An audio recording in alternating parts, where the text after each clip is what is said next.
የአንድ ሀገር ኢኮኖሚ መሰረት የሆነው የፋይናንስ ዘርፍ ሲታመም መላ ኢኮኖሚ ይዝላል፣ ሲያንሰራራ ደግሞ ሀገርን ይገነባል።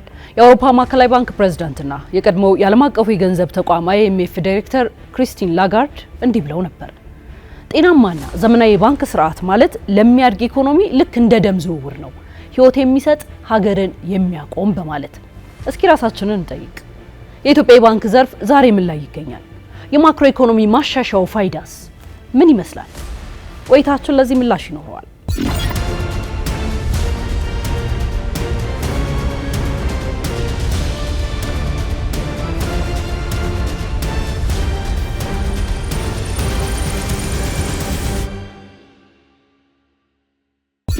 የኢትዮጵያ የባንክ ዘርፍ የዛሬው ለውጥ በቀላሉ የተገኘ አይደለም።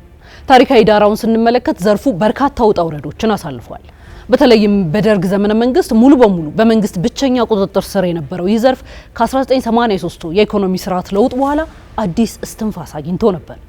ከእዝ ወደ ቅይጥ ኢኮኖሚ የተደረገው ሽግግር ዘርፉን ለግል ባለሀብቶች ክፍት አደረገው። ዛሬ ላይ ቆመን ስንመለከት ውጤቱ አስደናቂ ነው። የባንኮቻችን ብዛት ከ30 በላይ ደርሷል። በሺዎች የሚቆጠሩ ቅርንጫፎች በየማዕዘኑ ተከፍተዋል። ነገር ግን ይህ ሁሉ የቅርንጫፍ መስፋፋት ብቻውን በቂ አልነበረም።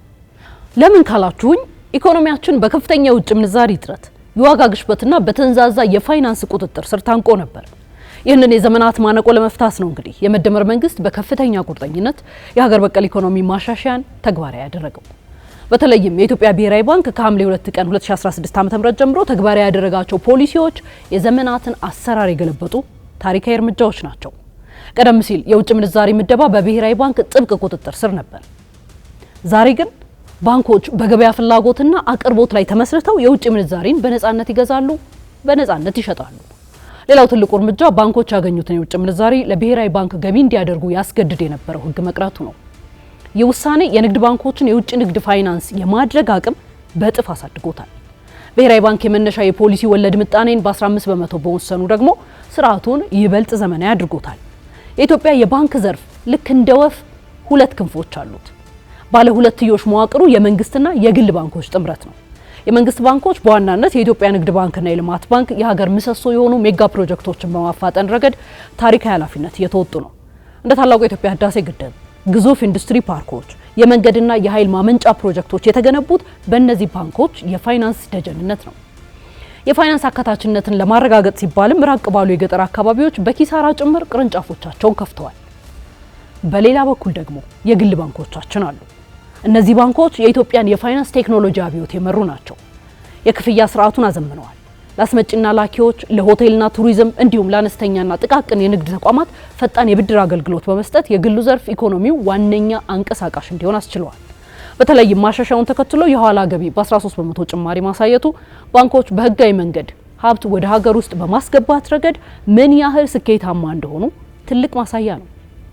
የባንክ ዘርፉ እድገት የማክሮ ኢኮኖሚ ማሻሻያውን ተጽዕኖ በተጨባጭ ለማየት የ2017ና 18 የኢኮኖሚ ለውጥ ጠቋሚዎችን በሶስት ቦታ ከፍለን ማየት በቂ ነው።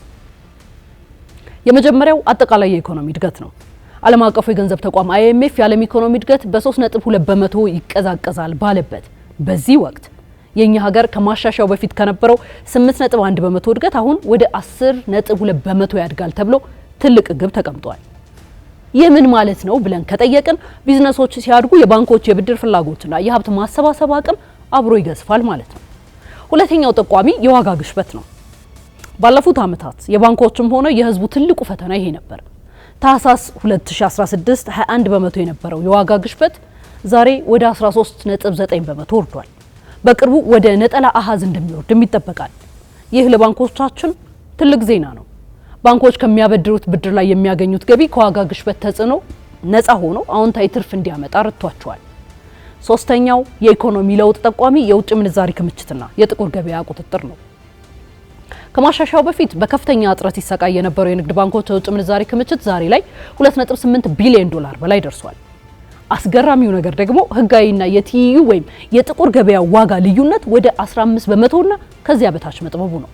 ይህ ማለት ከባንክ ውጪ ይዘዋወር የነበረው ሀብት ወደ ህጋዊ የባንክ ስርዓት ገብቷል ማለት ነው። ለዚህም ነው የውጭ ንግድ ክፍያ ሚዛን ጉድለታችን ከ6.2 ቢሊዮን ዶላር ወደ 289.3 ሚሊዮን ዶላር ዝቅ ያለው። ታዲያ አሁንስ ጉዟችን ወዴት ነው? ከከፋ የውጭ ምንዛሪ እጥረት ወደ ነፃ የውጭ ምንዛሪ ገበያ፣ ከተማከለ የፖሊሲ ቁጥጥር በወለድ ምጣኔ ላይ ወደ ተመሰረተ ዘመናዊ የገንዘብ ፖሊሲ፣ እንዲሁም ከተለመደው የእጅ በእጅ የገንዘብ ዝውውር ወደ ከፍተኛ የዲጂታል ባንኪንግ አብዮት የተተገበረው ሁሉን አቀፍ የማክሮ ኢኮኖሚ ማሻሻያ ባንኮች ለዓመታት ታስረው ከነበሩባቸው መዋቅራዊ ማነቆች ነፃ አውጥቷቸዋል። የመንግስት ባንኮች ሀገራዊ የልማት ፕሮጀክቶችን ሲያፋጥኑ፣ የግል ባንኮች ደግሞ ቴክኖሎጂን በማሸጋገር ለግሉ ዘርፍ ፈጣን ፋይናንስ በማቅረብና የስራ ዕድል በመፍጠር ወደር የለሽ አስተዋጽኦ እያደረጉ ነው።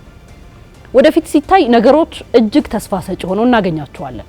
የዋጋ ግሽበት መቀነሱ፣ የባንኮቻችን የውጭ ምንዛሪ ክምችት ማደጉ እናም የብድር ወለድ ወደ አዎንታዊ አቅጣጫ መሻገሩ የኢትዮጵያን የባንክ ስርዓት ይበልጥ የተረጋጋ ጤናማና ዓለም አቀፍ ተወዳዳሪነት ያለው አድርጎታል። እውነታዊ ነው። ባንኮች ሲያድጉ ሀገር ታድጋለች።